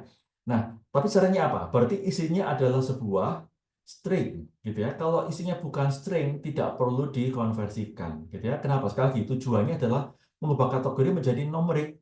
Kalau isinya sendiri sudah numerik berarti tidak perlu ada one to many ya. Jadi perhatian di sini. Tadi kita lihat di sini terakhir ya kan di kolom filter ini ya. Yang sudah kita hapus baris dan kolomnya. Dari ini kalau data terakhir kan. Yang tiga node ini kan tiga node analisis ya, data cleansing, data analisis dan data transformation ya. Ini kita lihat apakah ada data string, nggak ada gitu ya. From date ini nanti sebetulnya kalau dianggap ini adalah sebuah string ya. Tapi string ini sebetulnya kita tetap pertahankan, nggak perlu diubah jadi numerik 1, 2, 3, nggak perlu, biarkan apa adanya gitu ya. Karena toh juga dalam analisis kita nggak terlalu membutuhkan gitu ya. Tapi nanti kalau Anda membutuhkan, maka string ini perlu diubah menjadi date gitu ya. Perlu tipe datanya dari string menjadi date. Dari string menjadi date. Kadang-kadang Anda perlu pecahkan menjadi bulan dan tahun. Jadi nanti ada apa? Ada kolom baru yaitu bulan yang berisi data numerik dari data from date. Lalu ada kolom baru tahun yang berisi data numerik tahun dari from date. Itu kadang-kadang dibutuhkan. Tapi itu beda dengan tadi ya. Beda dengan yang transformasi kategori menjadi numerik ya. Karena itu sebenarnya adalah transformasi dari date menjadi numerik gitu ya. Bukan categorical. Date itu bukan categorical ya. Date itu continuous. Nah, karena itu maka ini kita apa namanya kita tidak masuk di dalam proses ini ya, dalam proses ini. Jadi di dalam pertanyaan ini Anda perlu menjelaskan bahwa tidak ada data, tidak ada kolom yang perlu dikonversikan karena tidak ada kolom yang berisi data kategori yang non-numerik gitu ya, sederhana seperti itu. Oke, berarti semua selesai gitu ya. Karena semua selesai, maka berarti kita tinggal menjawab. Oke, kita tinggal menjawab ini, gitu ya. Bagaimana cara menjawab? Maka kita kembali di sini, kita ini kita geser agak ke atas dulu ya, supaya nanti ada ruang yang lebih enak gitu ya. Nah, mungkin gini aja dulu. Lalu kemudian sekarang berarti kita perlu bikin, karena yang diminta adalah 6 rute paling sering pembatalan dan 12 user paling sering pembatalan, maka kalau dengan melihat data yang ada di sini, yang kita lakukan berarti apa? Yang pilihkan apa? Berarti tinggal grouping aja ya. Pertama kita filter dulu bahwa car cancellation ini harus satu, betul ya kan? Kita nggak peduli car cancellation yang nol, yang bukan pembatalan kan kita nggak peduli ya. Berarti kita filter dulu. Yang difilter apa? Yang difilter adalah barisnya ya. Yang kita hapus adalah barisnya karena baris-baris yang berisi nol kita hapus. Maka berarti kita bikin juga row filter, gitu ya. Bikin row filter di sini. Lalu di sini berarti yang car cancellation ya. Yang car cancellation equals to 1, betul ya. Nah, kita cek di sini hanya tinggal yang car cancellation aja. Lalu setelah itu berarti kita apa? Berarti kita lakukan proses grouping gitu ya. Grouping berdasarkan apa? Nah, tadi kita mau cari rute yang paling sering mengalami pembatalan. Berarti harus kita grup berdasarkan rutenya gitu ya. Kita grup berdasarkan rutenya. Maka kita lakukan proses grouping, group. Di sini kita group by, kita pilih di sini. Lalu kita pilih di sini yang kita grup berdasarkan from dan to ya. From dan to saja. Kemudian hasil penggrupannya yang kita mau adalah berapa jumlah pembatalan ya. Berarti car cancellation kalau kita pilih ini adalah count. Berapa jumlah pembatalan yang ada gitu ya. Berapa jumlah pembatalan yang ada. Sayangnya di sini nggak ada order by ya. Sayang banget. Jadi kita oke aja. Kita execute. Nah sekarang kelihatan ya. Eh, di sini kelihatan yang paling sering pembatalan 1052 dan ke area 1349 ya. Dengan jumlah 5. Tapi sekali lagi ini karena tadi saya tekan tombol order ini ya. Tapi data aslinya kalau kita misalnya reset ya, data aslinya dia tidak apa namanya tidak harus rata ya, tidak harus urut ya. Karena itu maka kita harus bikin kan kita diminta yang terbanyak, kita bikin sort gitu ya. Kita bikin sorter, kita urutkan di sini. Kita sorternya adalah kita mau dari current cancellation ke descending gitu ya. Descending kita jalankan. Nah, sudah oke ya. Nah, sekarang lalu diminta membuat, jadi kita contoh di sini ada 6 ya. Ada 6. Sebetulnya di sini Anda bisa saja di PDF-nya, di dalam Word Anda tuliskan langsung 6 itu langsung Anda tuliskan berarti 6 rute ya ini ya. 1052 ke 1349, 61 ke 1245 dan seterusnya ya. Anda langsung boleh yang karena ke-6 ini dia ada beberapa alternatif. Silakan Anda pilih salah satu deh, gitu ya. Toh sama aja ya, karena mintanya 6 sih ya. Anda bisa ngomong sama manajer operasional. Hey manajer gitu ya. Ini kalau 6 susah banget gitu ya. Kalau mau sekalian gitu ya sampai 15, kenapa? Karena yang 6 sampai ke 15 itu sebetulnya sama gitu ya. Sama-sama jumlah pembatalannya sama yaitu 3. Nah, tapi kalau Anda minta cuma 6, ya tak kasih salah satu aja gitu ya. Nah, jadi ada tetap info ke manajer operasional ya. Tapi kalau memang yang diminta cuma, pokoknya seminta 6, ya sudah ya. 6 berarti Anda kasih 6. Oke. Jadi Anda bisa saja ini sudah selesai, Anda tinggal masukkan ke dalam PDF, Anda bikin laporannya. Kenapa? Karena toh manajer operasional nggak perlu lihat tabel ini ya. Maksudnya nggak perlu lihat name ini kan nggak perlu lihat area bawah ini kan nggak perlu. Tapi kalau Anda kepingin supaya lebih lebih apa lebih lebih jelas ya, maka bisa Anda filter gitu ya. Anda filter eh, pakai row filter juga kayaknya ya. Coba saya cek lagi, saya agak lupa. Oh, bukan, sampling, tulisan sampling ya. Row filter soalnya dia hanya berdasarkan berdasarkan kriteria tertentu. Ini karena kita cuma melihat jumlahnya, kita pakai row sampling gitu ya. Kita arahkan ke row sampling di sini, kita configure, di sini kita pilih take from top ya. Karena apa? Karena yang kita minta kan dia hanya diambil dari 6 yang teratas ya. Jadi di sini kita samplingnya hanya diambil apa namanya? Sorry. Hanya diambil yang dari atas lalu kemudian di sini absolut 6 row teratas gitu ya. Oke. Dapat ya 6 ya, seperti ini ya. Oke, selesai. Itu kalau Anda mau mau supaya lebih bersih sekalian ya, tapi yang row sampling ini nggak harus kok gitu ya.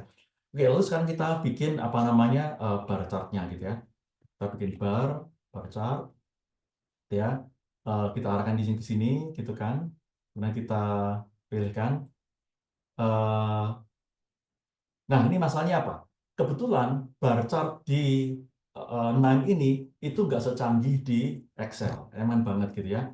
Eh, di apa? Karena begini, kalau Anda DSA ya, mahasiswa DSA yang pernah ambil mata kuliah PVD, presentasi dan visualisasi data, itu satu mata kuliah khusus bicara tentang visualisasi ya. Sebetulnya kalau Anda ingin berkarir di bidang data analis, itu salah satu mata kuliah wajib ya yang harus dikuasai gitu ya. Karena membuat chart itu ada hitung-hitungannya gitu ya. Ini saya lagi bimbing satu mahasiswa angkatan 22 yang akan skripsi. Ini OT sedikit ya.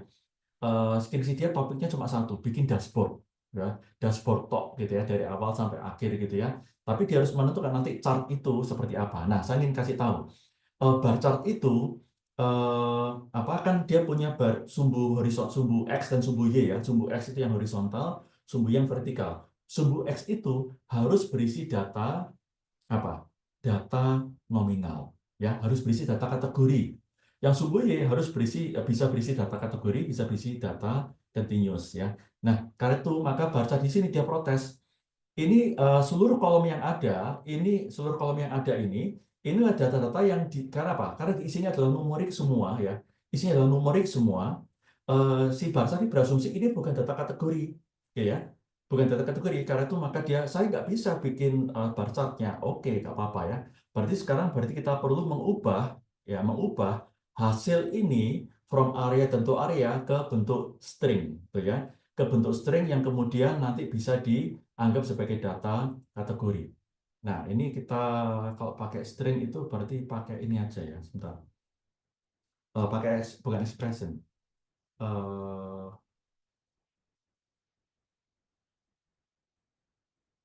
oh, bukan expression ya. Sebentar, ini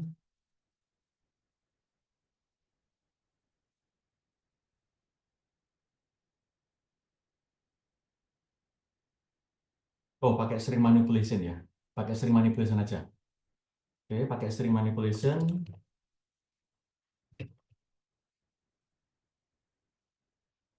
Oke,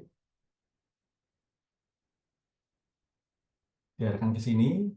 Kita proses dulu. Di sini berarti apa? From area dan to area harus kita ubah ke string ya. Kita pilih to string.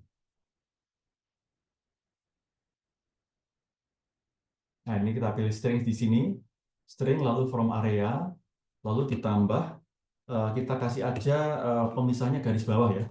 Garis bawah ditambah lagi, lalu string lagi, ini to area. Oke. Lalu kita masukkan kolom baru yaitu route gitu ya. Kita tambahkan kolom baru route. Nah, sekarang kita lihat sini ada tambahan kolom baru yang sebelah kanan ini ya. Jadi ada root 15.10.52.9 itu rutenya, lalu jumlahnya adalah 5. Oke. Nah, ini yang kita nanti kirimkan ke bar chart. Oke. Jadi sekarang baris apa sumbu X-nya adalah root, lalu kemudian apa namanya from area to area ini nggak usah gitu ya. Nah, di sini. Oke, ini karena terlalu banyak ya, dia terlalu banyak. eh, ada 100 baris ya, makanya dia protes ya. Ini banyak banget gitu ya. Oke deh, nggak apa-apa ya. Seperti ini. Ya, jadi ini bar chartnya ya. Kalau Anda memang mau cuma 6 ya, berarti sering manipulation ditaruh di sini ya. Ini taruh di sini. Nah, sekarang kelihatan cuma ada 6 ya. 1, 2, 3, 4, 5, 6. Oke, jadi itu adalah untuk menjawab yang pertama. Yaitu yang apa namanya, yang rute ya. Kalau menjawab yang user gimana? Sama begitu ya. User berarti sama. Setelah kita filter, kan kita filter hanya yang cancellation-nya kan satu ya. Maka berarti apa? Kita group by lagi sekarang berdasarkan apa? Berdasarkan si user, betul ya. Kita group by berdasarkan si user. Nah, kita group by berdasarkan si user. Di sini kita user ID kita grupkan. Lalu kemudian hasil dari penggrupan itu ada kita hitung jumlah pembatalannya ya. Karena cancellation-nya kita count, execute gitu ya. Lalu kemudian kita sorter lagi supaya kita tahu user yang paling banyak pembatalan gitu ya. hanya pembatalan. Ini descending, oh sorry, ini yang count ini ya, descending, dan kita jalankan. Oke, jadi ini ya, 12 ya, 12 ini. Ini adalah user yang paling sering mengalami pembatalan, gitu ya. Nah, dengan demikian maka UTS selesai. Gitu ya. Jadi begitu ya prosesnya ya, untuk melakukan proses proses apa namanya proses data pre-processing gitu ya. Apakah dia cleansing, apakah dia apa analisis, ataukah dia transformation. Oke, ada pertanyaan dari teman-teman, silakan.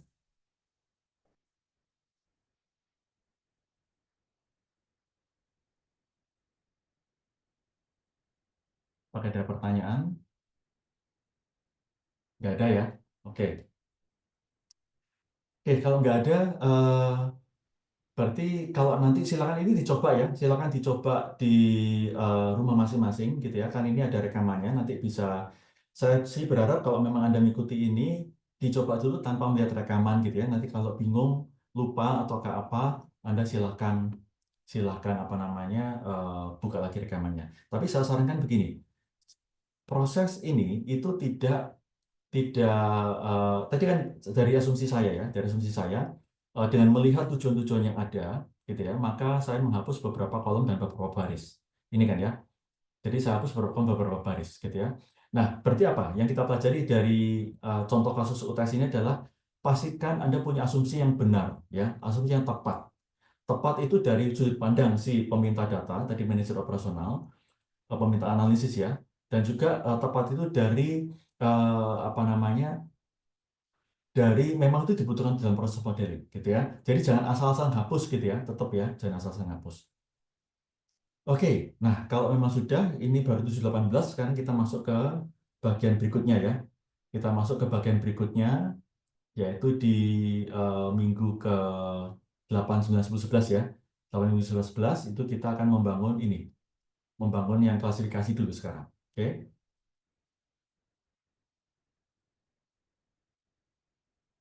jadi klasifikasi ya.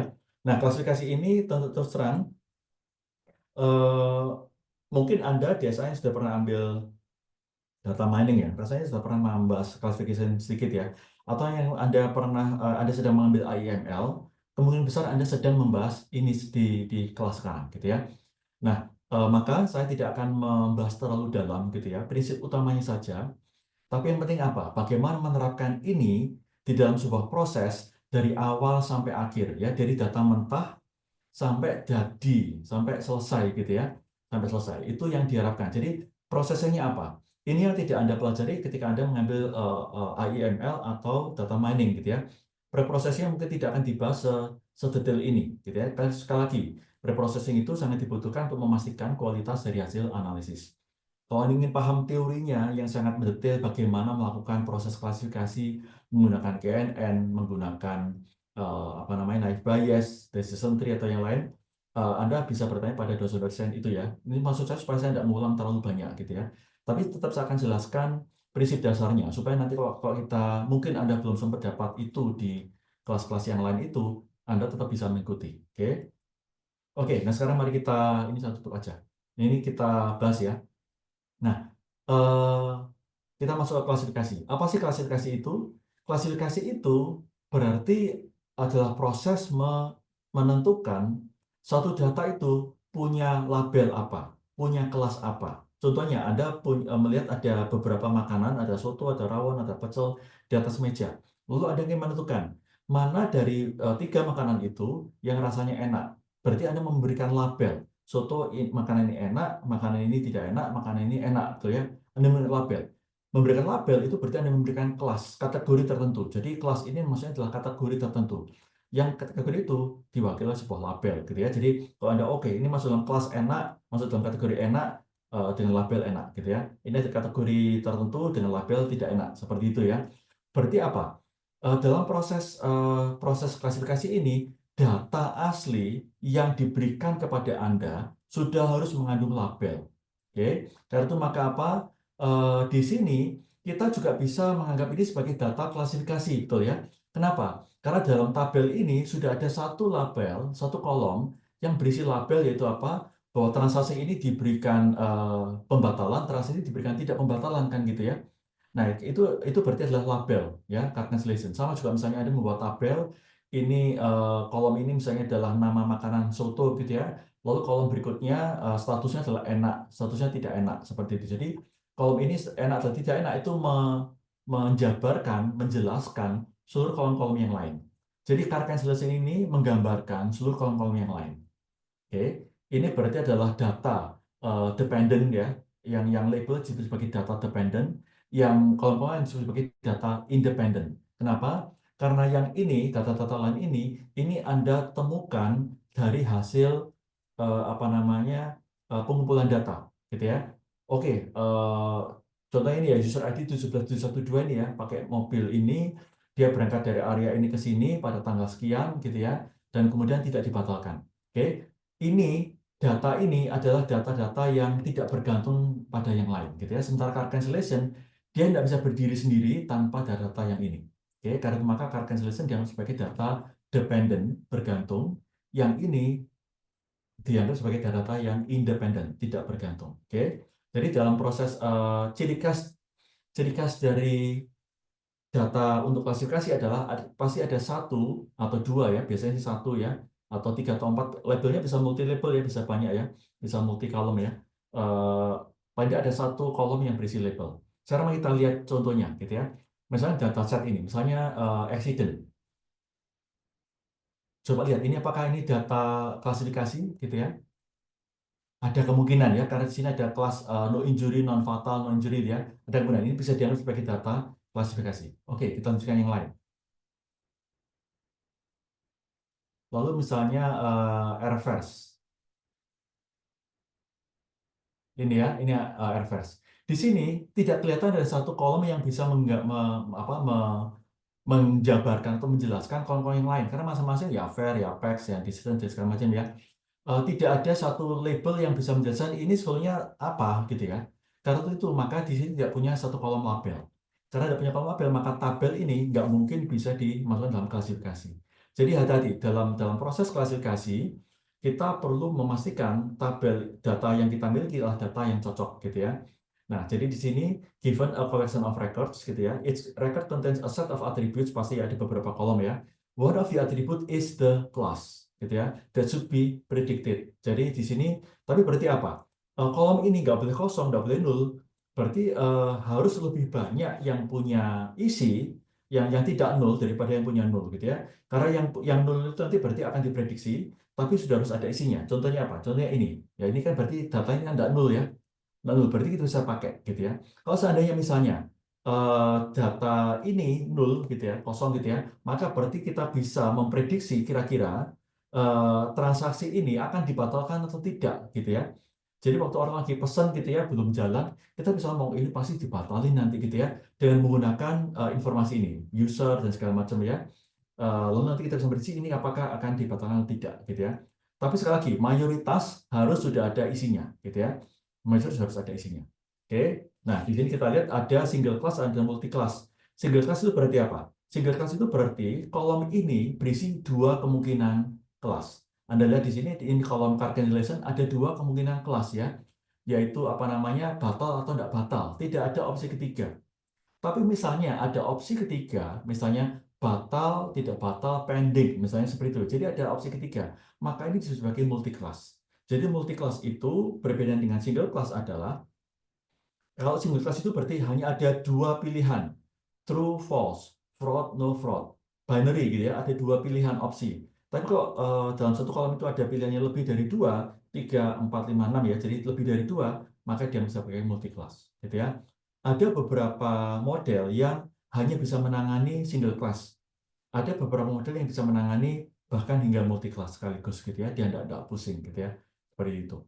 Oke ya, nah ini contohnya, ini eh, sekedar introduksi untuk classification aja gitu ya. Apa ini, gambar apa ini? Pohon, betul ya, gampang ya. What is this? Why do you know? Gitu ya. Kita bisa mengenali ini pohon, kenapa? Karena kita bisa mengenali elemen-elemennya gitu ya. Label pohon adalah dependent variable, dependent feature gitu ya. Sementara elemen-elemennya seperti warna, warna bagiannya, kemudian ada bentuk yang mau seperti apa namanya, batang pohonnya, ada bentuk seperti rantingnya, itu jadi ada misalnya ada kolom ya, misalnya ada 3 kolom ini. Kolom pertama ini saya akan ambil contoh-contoh gitu ya. Kolom pertama, misalnya ini ID 1 gitu ya, 1. Ada batang, ada ranting gitu ya, warna gitu ya. Ada batang, ada 1 gitu ya. Ada ranting, ada 1. Warna hijau, misalnya gitu ya. Oke, berarti di sini labelnya adalah apakah pohon?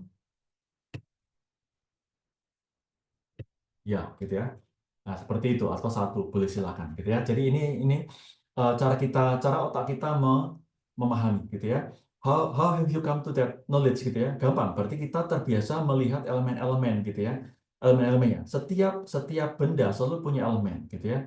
Ada apa namanya? Misalnya saja Anda suka hobi gitu ya, hobi tertentu, pasti ada elemen-elemennya. Apa yang Anda sukai? Oh, hobi ini punya tantangan. Berarti ada kolom, ada fitur tantangan, isinya adalah yes. Ada fitur misalnya olahraga fisik gitu ya, yes. Maka Anda berarti suka fisik yang punya tantangan, seperti itu gitu ya. Berarti catur bukan hobi Anda, seperti itu. Nah, ini sama ya. Tree, not ini, not a tree. Kenapa? Karena Anda sudah bisa memahami komponen-komponennya gitu ya, dan Anda memberikan isi dari setiap baris untuk setiap komponen itu, untuk setiap kolom atau fitur itu, dan Anda bisa menentukan labelnya apa. Jadi gampang gitu ya. Nah, berarti apa? Di sini yang Anda perlukan adalah sebuah data asli yang memiliki kelas. Oke, jadi data asli yang jadi training itu adalah baris-baris yang memiliki kelas, yang kelasnya tidak nol. Tapi baris-baris yang kelasnya nol nanti untuk menjadi proses prediksinya ya, klasifikasinya seperti apa. Oke, jadi Anda sebutkan mana mana data-data yang baris-baris yang kelasnya terisi, labelnya terisi, mana yang tidak gitu ya. Yang terisi jadikan data training gitu ya. Masukkan dalam model tertentu apakah KNN, logistic regression, bias atau yang lain gitu ya. Nanti setelah jadi model ini apa? Model ini sebenarnya persamaan matematika gitu ya. Yang kadang-kadang kita nggak tahu apa sih persamaan matematikanya, kita nggak tahu, dan kita nggak penting banget kok ya, nggak penting banget. Jadi yang penting pokoknya ada persamaan matematika yang dihasilkan dari proses training, dan kemudian training itu training berdasarkan data gitu ya. Jadi kalau ini yes ini large itu dia no, no medium itu no, kemudian no small dia no, tapi no dan large itu yes, maka berarti nanti bisa dicari kira-kira polanya seperti apa ya. Inilah proses klasifikasi. Jadi proses klasifikasi adalah menggunakan kumpulan data-data independen ya, independent feature yang dilengkapi dengan dependent feature yang sudah terisi gitu ya, jaringan data training ke dalam proses model tertentu, apakah logistic regression, KNN atau yang lain, nanti akan menghasilkan sebuah persamaan matematika model gitu ya, yang seringkali cukup kompleks dan kita juga kadang-kadang nggak perlu tahu apa isinya gitu ya. Yang penting ada, karena nanti bisa disimpan gitu ya. Setelah disimpan nanti kemudian bisa digunakan untuk menghitung ya. Karena apa? Karena klasikal data dependent yang bergantung, maka data-data independen nanti bisa dimasukkan ke dalam rumus di dalam persamaan matematika tadi, nanti akan menghasilkan yes atau no di sini. Nanti kita lihat contohnya ya. Oke, nah ini contoh sudah tadi kita bahas berulang kali ya. Ini contohnya ya, ada nearest neighbor, ada decision tree, rule of learning, naive bayes, dan segala macam. Oke, sekarang kita bahas dulu yang apa namanya, yang KNN ya. Kita bahas dulu yang KNN. Rasanya cukup KNN dulu hari ini. Nanti minggu depan kita akan lanjutkan dengan logistic regression dan bias, gitu ya. Oke, ini mungkin Anda kalau melihat gambar yang di sebelah kanan, Anda akan tahu bahwa ini pernah saya pakai contohnya waktu kita ketemu dengan SUTD di bulan Januari. Ya, yang ikut-ikut SUTD pasti pernah melihat gambar ini. Nah, apa maksudnya? Gambarnya begini. Ini ada 1, 2, 3, 4, 5, 6, 7, 8, 9, 10, 11. Ada 1, 2, 3. Iya, ada 11 dataset ya. Berarti ada 11 baris ya. 11 baris itu bisa kita wujudkan ke dalam bentuk koordinat. Perhatikan ya. Basic idea of KNN adalah menempatkan setiap baris data dalam koordinat. Koordinat itu berarti angka. Berarti KNN adalah salah satu model yang tidak bisa memproses data non-numerik. Ya, jadi perhatikan ya. Tadi dalam proses ini kan apa namanya? eh jadi mana? Saya dicatat nggak ya? Oh ini ya. Apakah ada kalau data kamu berisi data kategorial yang bukan numerik? Jawabannya kebetulan tidak ada ya. Tidak ada data. Tetapi walaupun tujuan analisis memang tidak membutuhkan membutuhkan apa namanya data eh, dia membutuhkan konversi ya, konversi kategorikal ke numerik ya, tidak membutuhkan. Tapi kalau memang misalnya di atas tadi diminta melakukan proses klasifikasi dengan KNN, maka berarti ini harus ada, ya, harus diubah ke data numerik, ya, catatannya ya. Tapi nanti kalau Anda bertemu dengan apa namanya, bertemu dengan model yang lain, mungkin model yang lain itu tidak membutuhkan konversi ke kategori ke numerik ya. Oke, ya, jadi itu catatannya ya. Karena ini mengubah setiap baris data, jadi setiap baris data ini nanti, sorry saya hapus saja. Baris data ini nanti setiap baris akan diubah menjadi eh, koordinat, betul ya. Koordinatnya apa kita nggak urusan, nggak penting gitu ya. Pokoknya ini semua akan kita ubah menjadi koordinat. Jadi ada 1, 2, 3, 4, 5, 6, 7, 8, 9. Ada 9 kolom ya. Yang ini kan row ID. Row ID itu nggak usah diperhatikan ya. Yang ini aja. Oke, diubah menjadi koordinat. Di mana dalam koordinat tadi kita akan petakan ke dalam namanya eh, vector space gitu ya. Namanya vector space, ruang vektor. Ruang vektor itu adalah seperti ruang yang kita misalkan kita hidup misalnya Anda mungkin di ruangan Anda gitu ya. Anda lihat itu adalah ruangan Anda, ada meja, misalnya ada komputer, ada laptop, ada nggak tahu mungkin ada ballpoint di sana gitu ya. Nah, ballpoint itu kan menempati posisi tertentu di dalam ruangan Anda. Berarti Anda bisa katakan dia menempati koordinat tertentu dalam ruangan Anda. Seperti itu gitu ya. Jadi setiap baris menempati posisi tertentu dalam ruang vektor gitu ya. Nah, bagaimana konversinya? Sekali lagi akan dilakukan secara mandiri oleh KNN. Yang penting bahwa akan diubah menjadi sebuah ruang vektor. Nah, dari posisi ini tadi eh, ada beberapa ada beberapa baris yang punya label merah, betul ya. Ada 5 baris yang punya label merah, ada 6 baris yang punya label biru, betul ya. Ada 5 baris punya label biru, ada 5 baris yang punya label merah. Nah, sekarang ada satu titik hijau di sini, gitu kan ya. Nah, apakah eh, hijau ini masih nol ya, masih kosong, jadi labelnya masih nggak ada. Sekarang kita mau prediksi, kira-kira si titik hijau ini itu punya label merah ataukah punya label biru? Nah, KN itu prinsip dasarnya adalah sederhana. Ketika kita kita tetap harus tahu koordinat dari si titik hijau ini di mana, harus tahu gitu ya. Lalu kemudian dari koordinat itu kita cari hitung jaraknya, jarak antara titik hijau ini dengan apa seluruh seluruh titik-titik yang lain gitu ya, seluruh titik-titik yang lain. Jadi misalnya dari hijau ini ke atas ini berapa, ke yang kanan ini berapa, ke kiri berapa, ke kiri atas berapa, ke atas berapa, oh sorry, ke atas ini berapa, itu berapa jaraknya. Lalu kita cari jarak-jarak yang terdekat. Jadi K, nearest neighbor, K ini adalah sebuah bilangan konstan. Kalau K sama dengan 5, maka berarti kita cari 5 teman terdekat, 5 jarak terdekat gitu ya. 5 titik yang jarak terdekat, yaitu misalnya kalau 5 berarti 1, 2, 3, 4, 5, betul ya, yang ini semua ya. Kalau misalnya K-nya sama dengan 3, maka berarti cuma 1, 2, 3 ini aja, cuma 3 titik ini aja yang dianggap sebagai teman terdekat dari titik hijau, karena K-nya 3, kalau 5 ada yang besar. Nah, sekarang untuk menentukan label gimana? Kita lihat mayoritas mayoritas label dari teman-teman terdekat itu apa. Kalau kita titik K sama dengan 3, maka berarti ada 3 titik yang di sini. Teman terdekatnya apa? 3 ini yang paling banyak apa? Merah. Berarti titik hijau ini menjadi merah. Tapi kalau kita anggap K sama dengan 5, berarti lingkaran yang besar ini, maka berarti ada 5 teman terdekat. Mayoritas dari 5 teman terdekat itu labelnya apa? Ternyata biru. Berarti dia menjadi biru. Jadi K itu sangat penting. Karena walaupun koordinatnya tetap, tapi kalau K-nya itu Anda ubah, membesar atau mengecil, maka otomatis labelnya bisa juga berubah. Gitu ya. Itu prinsip dasar dari KNN. Oke? Oke, kalau ini nggak usah saya jelaskan ya. Ini sebetulnya sama saja dengan tadi yang saya sudah jelaskan sebelumnya. Jadi kalau K semakin membesar, maka dia jumlah teman-teman terdekatnya menjadi berbeda juga. Sehingga otomatis labelnya juga berbeda. Oke, berarti masalah utama adalah memilih K itu berapa yang the best. Nah, sekarang mari kita coba, gitu ya. Mari kita coba. Kita coba yang baru ya. Kita coba yang baru. Di sini saya akan menggunakan contoh yang mungkin pernah Anda pakai juga, yaitu hard apa namanya hard disease ya, mungkin supaya sakit jantung gitu ya, sakit jantung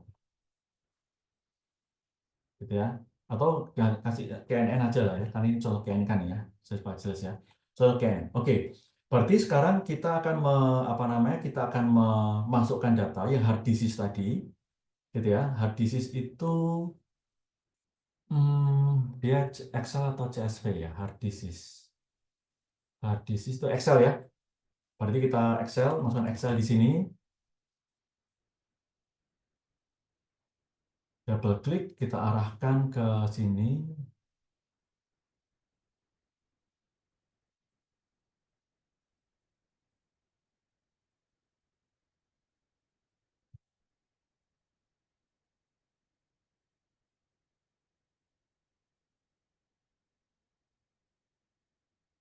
Oke, dan kita masukkan semua ya. Kita cek dulu apakah berhasil diimpor. Ya, oke ya. Nah, sekarang mari kita lihat. Di sini kita mau mulai apa namanya, melakukan proses yang sama seperti tadi ketika kita memproses UTS gitu ya. Pertama, kita pikirkan. Langkah pertama dalam proses data processing adalah pahami dulu tabelnya gitu ya. Oke, pahami dulu tabelnya. Ini ada age, ada sex, ada chest pain, itu berarti sakit dada ya. Ini kategorikal berarti. Lalu blood pressure berarti tekanan darah, ini berarti adalah apa namanya, interval. Kolesterol ini juga interval. Blood sugar ini kategorikal ya, nominal, tapi dia berubah string. Ya, ECG abnormality ini juga kategori ya, sama ya. Maximum heart rate ini berarti dia adalah eh, interval dan lain-lainnya ya. Exercise induced angina ini berarti sakit dada karena gara-gara latihan. Ini sakit data, sakit ST depression ini saya lupa, ini pokoknya dari chartnya katanya turun atau apa begitu ya, tapi disebabkan oleh latihan gitu ya. ST segmen, fluoroskopi dan segala macam. Oke ya. Yang kita kita harus pahami dulu, tapi yang paling penting juga nanti kita harus pahami adalah apa, tipe datanya apa. Oke, kita di sini kita berasumsi adalah semua semua kolom untuk sementara kita kita pakai dulu gitu ya. Rasanya tidak ada yang karena untuk prediksi klasifikasi gitu ya. Ini yang hard disk adalah klasifikasinya ya. Kebetulan dia juga kategorikal dan dia adalah string bukan numerik. Inilah labelnya. Maka data yang lain adalah data-data independen. Kita berasumsi bahwa semuanya masih diperlukan. Oke, berarti tidak ada kolom yang dihapus. Lalu kita cek juga apakah ada baris-baris yang bisa dihapus. Nggak ada ya. Kebetulan semuanya kelihatan oke-oke saja. Berarti kita biarkan aja. Oke, berarti kita langkah pertama ya. Ya, di sini eh ini untuk apa namanya tadi KNN ya, untuk KNN ya. Tidak ada kolom atau baris dihapus dalam tahap pengenalan data. Oke, ya, dan tahap data analisis awal nggak dibutuhkan gitu ya. Nggak ada yang perlu dihapus gitu ya, maksudnya ya. Oke, sekarang lalu kemudian kita masuk ke bagian apa tadi, teman-teman? Data cleansing, data analysis, data transformation yang tadi langsung dilakukan bersama-sama ya. Tapi pasti adalah data analysis dulu gitu ya. Data analysis tadi apa yang kita lakukan pertama kali adalah yang univariat gitu ya. Kalau Anda melakukan ini berulang kali, Anda pasti apa? Pasti langkah pertama adalah univariat. Ini ya, univariat itu apa? Berarti ada apa namanya? Oh sorry, bukan ini. Berarti ada proses mencari min, modus, range, median, min, max, dan segala macam ya. Lalu disusul dengan skewness, lalu disusul dengan correlation dan outlier detection gitu ya. Lalu juga itu ya data data analisis ya. Mari kita lakukan bersama-sama. Oke, langkah pertama berarti menggunakan apa? Statistik. Oke, statistik. Nah, sekarang langsung masuk ke apa namanya? Kita lihat di sini ya. Age itu antara 29 sampai 77. Oke, masuk akal ya. Tujuan Anda melakukan EDA, Exploratory Analysis yang univariate ini, adalah untuk melihat apakah ada hal aneh gitu ya. Karena sekali lagi, mungkin saja ini minimumnya 29, tapi maksimumnya 115. Berarti ada orang berusia 115. Mungkin saja benar, tapi mungkin juga salah. Jadi Anda tolong perhatikan ya. Chest pain 1-4, ini berarti Anda perlu minta ke manajer yang memberi Anda data ya. Betulkah memang chest pain itu kategorinya cuma 1-4 gitu ya? Jangan-jangan 1-3 gitu ya, atau 1-2 aja ya. Lalu blood pressure 90-200, oke gitu ya. Kolesterol 126-564. Terus terang ya, saya pribadi ya, waktu saya melihat data ini, saya tidak pernah melihat kolesterol itu sampai 564. Mungkin ada ya, saya nggak tahu. Tapi karena saya tidak tahu gitu ya, saya perlu tanyakan gitu ya. Ini data analisis ya. Jadi cek ke dokter apakah kolesterol eh, wajar mencapai angka di atas 500 gitu ya. Misalnya seperti itu ya. Catat gitu ya. Semua kebingungan Anda ada catat gitu ya. Lalu kemudian izin 0 sampai 2, maksa itu 202. Oke ya kelihatannya oke ya, berarti cuma ini aja ya. Lalu kita lihat min-nya. Oke, nah di sini tadi sekali lagi saya ingatkan, kolom-kolom yang sifatnya kategorikal itu tidak perlu Anda cari, Anda perhatikan min sama standar deviasinya gitu ya. Skewness-nya bolehlah jadi catatan gitu ya, tapi biasanya catatan sekali lagi catatan ringan gitu ya. Kadang-kadang kita nggak perlu terlalu pusing. Oke, yang masuk kategorikal adalah chest pain gitu ya, lalu kemudian ECG abnormality, eh, thalassemia ya. Bentar, coba kita lihat data aslinya. Thalassemia, ya, kemungkinan besarnya adalah kategori gitu ya. Oke, jadi apa chest pain, kemudian chest pain, ECG abnormality, fluoroskopi sama thalassemia. Ini ya. Oke, berarti yang kita perlu cek adalah age. Oke, min-nya 54, nggak ada masalah, masih wajar, standar deviasi 9. Skewness-nya dia normal ya, nggak ada masalah. Kemudian blood pressure 94/200, min-nya 131 masih normal, standar deviasi 17, oke. Kemudian skewness-nya 0,7, oke, nggak masalah. Kolesterol, oke, lanjut lagi ya. Coba kita lihat skewness itu yang lebih besar atau lebih kecil dua mana? Nggak ada ya. Berarti semuanya termasuk distribusi normal gitu ya. Masuk distribusi normal. Kemudian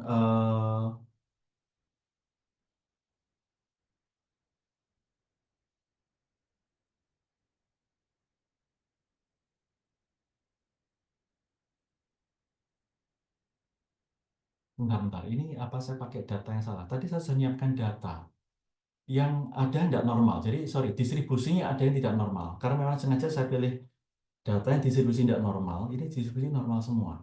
Berarti bukan data ini. Sebentar ya, saya cari dulu ya. Tadi data mana ya? Apakah accident?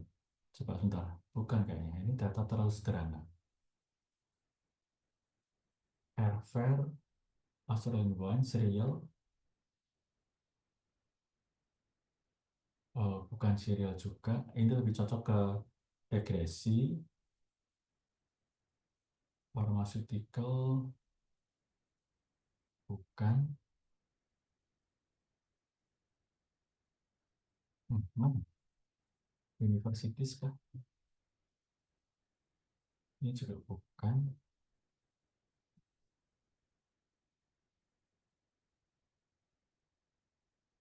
Ini juga bukan. Wah,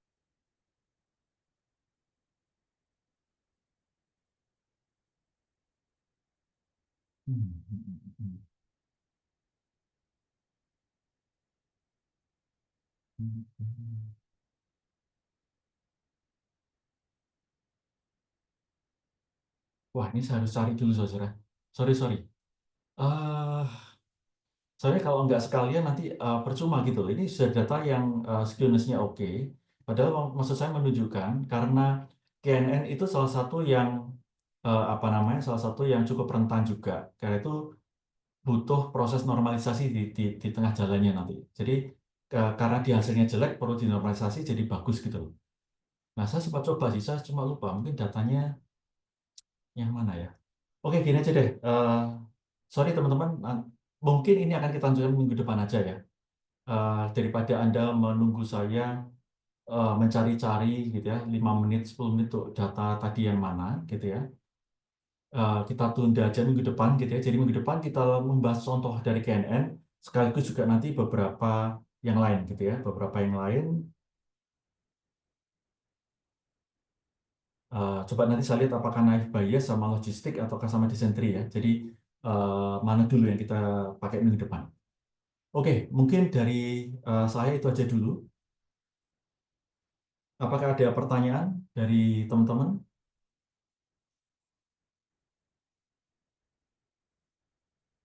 Apakah ada pertanyaan? Nggak ada? Oke, kalau tidak ada berarti bisa presesi dulu ya. Presesi dulu. Ini Leo rasanya pernah sudah bikin ya yang 24 April ya. Bentar saya refresh saja dulu. Oke.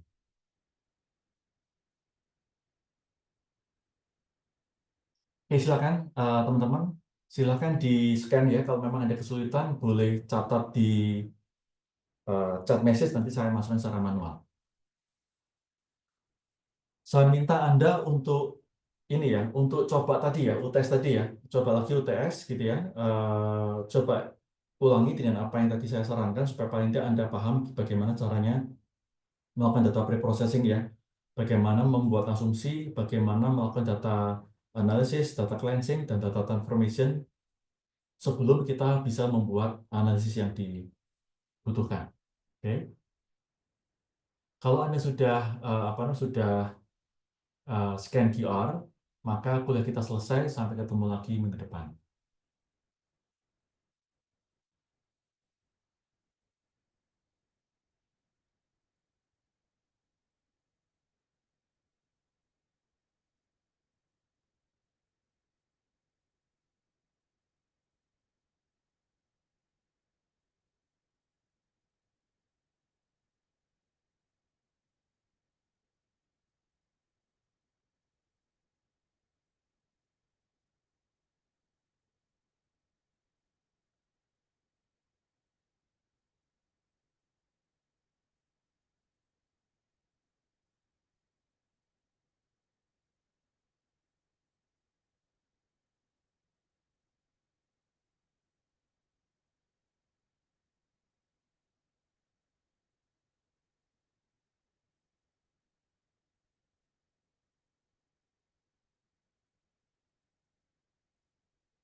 Oke, apa yang minta tolong ditambahkan sudah saya catat ya.